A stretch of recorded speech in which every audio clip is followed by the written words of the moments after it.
Hi friends, welcome back to our channel. Friends, ఈరోజు video చాలా ఇంట్రెస్టింగ్గా ఉండబోతుంది భయ్య. లాస్ట్ వరకు చూసిన ప్రతి ఒక్కరు కూడా లైక్ చేసి షేర్ చేసి మన ఛానల్ని ఖచ్చితంగా సబ్స్క్రైబ్ చేసి పక్కన వచ్చిన బెల్ ఐకాన్ అయితే క్లిక్ చేయండి. ఇలాంటి ఇంట్రెస్టింగ్ వీడియోస్ అయితే మన ఛానల్లో డైలీ వస్తే మీరు మిస్ అవ్వకుండా చూడొచ్చు అనమాట. చాలామంది చూస్తున్నారు కానీ వీడియోకి లైక్ అయితే చేయట్లేదు. అండ్ వీడియోకి ఖచ్చితంగా లైక్ అయితే చేయండి భయ్య. మన సబ్స్క్రైబర్స్ పవర్ ఏంటో చూపించండి. ఖచ్చితంగా వీడియోని వైరల్ చేయండి. అండ్ ఈరోజు మనం తెలుసుకోబోతున్న టాపిక్ ఏంటంటే ప్రో కబడ్డీ సీజన్ లెవెల్లో తెలుగు టైటన్స్ అయితే మంచి వ్యూహాలతో వెళుతున్నట్లు మనకైతే ఇన్ఫర్మేషన్ అయితే వస్తుంది భయ్య. అండ్ మంచి ప్లేయర్స్ని అయితే వాళ్ళు టార్గెట్ చేస్తున్నట్లయితే ఇన్ఫర్మేషన్ అయితే వస్తుంది. అండ్ వీళ్ళని కనుక మన తెలుగు టైటన్స్లో చూస్తే తెలుగు టైటన్స్ని మనకైతే ఎక్స్పెక్ట్ చేయలేం, అంతలా పర్ఫార్మెన్స్ చేస్తుంది. మరి వాళ్ళు ఎవరు అనేది మనం ఇప్పుడు చేద్దాం. ఆప్షన్ ముందుగా మనకైతే క్రిషన్ దుల్ గారు అయితే మంచి ఎన్వీపీ ప్లేయర్స్ని అయితే సైన్ చేసుకోవడం చూసాం తెలుగు టైటన్స్లోకి. అండ్ లాస్ట్ టైం మనకైతే నవీన్ కుమార్, ఆశు మాలిక్, కృష్ణ దుల్ లాంటి ప్లేయర్స్ని అయితే అందించారు ప్రో కబడ్డీకి. అండ్ ఈసారి తెలుగు టైటన్స్లో కూడా యువ ఆటగాళ్ళు అయితే సైన్ చేశారు. వాళ్ళందరూ కూడా మంచి పర్ఫార్మెన్స్ ఇవ్వాలని మనందరం కోరుకుందాం. అండ్ ఇక్కడ చూసుకున్నట్లయితే మనకైతే యువ ఆటగాళ్ళతో చెలరేగుతుంది మన తెలుగు టైటన్స్. ప్రస్తుతం ఇప్పుడు ఏంటంటే ఎక్స్పీరియన్స్ అయితే కావాలి. మెయిన్గా 2 కార్నర్స్ని ఖచ్చితంగా టార్గెట్ చేయాలి మన తెలుగు టైటన్స్. శంకర్ గదే ఉన్నాడుగా బ్రో, మరి 2 కార్నర్స్ ఎందుకు అంటున్నాం అంటే, అండ్ ఒకవేళ ఇంజురీ కన్సర్న్స్ ఉంటే బ్యాకప్గా పనికొచ్చే అవకాశాలు అయితే కనిపిస్తున్నాయి. అండ్ ఇప్పుడైతే ఎవరెవరిని టార్గెట్ చేయాలో చూద్దాం గాయస్.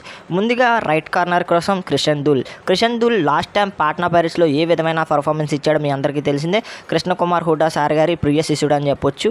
అండ్ దబంగ్ ఢిల్లీ తరపున ఆడిన సీజన్లో ఏ విధంగా పర్ఫార్మెన్స్ ఇచ్చాడు మీ అందరికీ తెలిసిందే. అండ్ పైరేట్స్లో ఏ విధంగా పర్ఫార్మెన్స్ ఇచ్చాడు తెలిసింది. ఈ సీజన్ ఆక్షన్లో ఉన్నాడు కాబట్టి మన తెలుగు టైటన్స్ ఖచ్చితంగా టార్గెట్ చేసే అవకాశాలు అయితే కనిపిస్తున్నాయి ఈ యంగ్ అండ్ టాలెంటెడ్ ప్లేయర్ని. ఈ ప్లేయర్ని కానీ తెలుగు టైటన్స్లో చూస్తే వేరే లెవెల్ అంటే వేరే లెవెల్గా ఉంటుంది భయ్య. అండ్ ఇతనితో పాటుగా మన ఎక్స్పీరియన్స్ క్యాప్టెన్ అయిన ఫజల్ అట్రాచెలి కూడా తెలుగు టైటన్స్లోకి రావాలి. అండ్ తెలుగు టైటన్స్లోకి ఫజల్ అట్రాచెలి వస్తే కనుక ఇరు కార్నర్స్ కూడా చాలా స్ట్రాంగ్గా కనిపిస్తుంది మన తెలుగు టైటన్స్. ఇద్దరు కనుక ఒక టీంలో ఉంటే చాలా స్ట్రాంగ్గా కనిపిస్తుంది. యువ ఆటగాళ్ళని కంట్రోల్ చేయగలగా సత్తా మనకి ఫజల్ అట్రాచెలికి ఉంది కాబట్టి చాలా బాగుంటుంది. అండ్ ఇకపోతే మనకి కవర్స్ అయితే ఆల్రెడీ సెట్ అయిపోయాయి కాబట్టి కవర్స్లో మనకి అజిత్ పవార్ కావచ్చు అండ్ యువ ఆటగాళ్ళని ఆడిస్తారని మనకి త్రినాథ్ రెడ్డి గారు అయితే చెప్పడం అయితే చూసాం.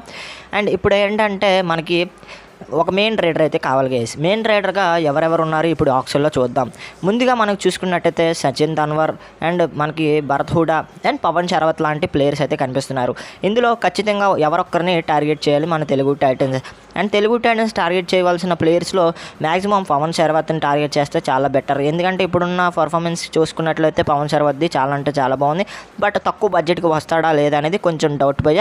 పవన్ శరవత్ తక్కువ బడ్జెట్కి వస్తే ఖచ్చితంగా రిటైన్ అయితే చేసుకుంటుంది అబ్బిఎం కార్డు పెట్టి మన తెలుగు టైటన్స్.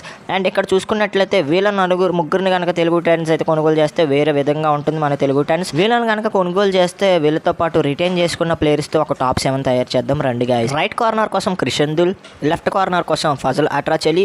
ఇక ఇన్ ప్లేయర్స్లో చూసుకున్నట్లయితే ఒకవైపు ప్రఫుల్ జవారీ, ఇంకొక వైపు రోహిత్ రాఠీ.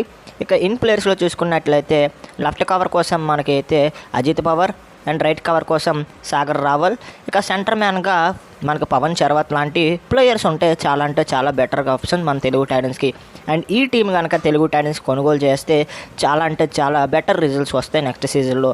మరి మీరే అనుకుంటున్నారు కింద కామెంట్ సెక్షన్లో తెలపండి. అండ్ వీళ్ళ కనుక దొరకకపోతే వీళ్ళకి రీప్లేస్మెంట్గా ఎలాంటి ప్లేయర్స్ని కొనుగోలు చేయాలో నెక్స్ట్ వీడియోలో అయితే మాట్లాడుకుందాం. మరి ఈ టాప్ 7 మీకు ఏ విధంగా అనిపించింది అనేది కింద కామెంట్ సెక్షన్లో తెలపండి. అండ్ టార్గెట్ చేయవలసిన ప్లేయర్స్ కూడా ఏ విధంగా అనిపించారో కింద కామెంట్ సెక్షన్లో తెలపండి. ఈ రోజు వీడియో కనుక మీకు నచ్చితే లైక్ చేయండి, షేర్ చేయండి. మన ఛానల్లో ఖచ్చితంగా సబ్స్క్రైబ్ చేసి పక్కన వచ్చిన బెల్ ఐకాన్ అయితే క్లిక్ చేయండి. ఇలాంటి ఇంట్రెస్టింగ్ వీడియోస్ మన ఛానల్లో డైలీ వస్తూ ఉంటాయి, మీరు మిస్ అవ్వకుండా చూడొచ్చు అనమాట. మనకి ఇంట్రెస్టింగ్ వీడియోతో తర్వాత కలుద్దాం. నేను మీ కేడిపి signing off. Bye friends, bye.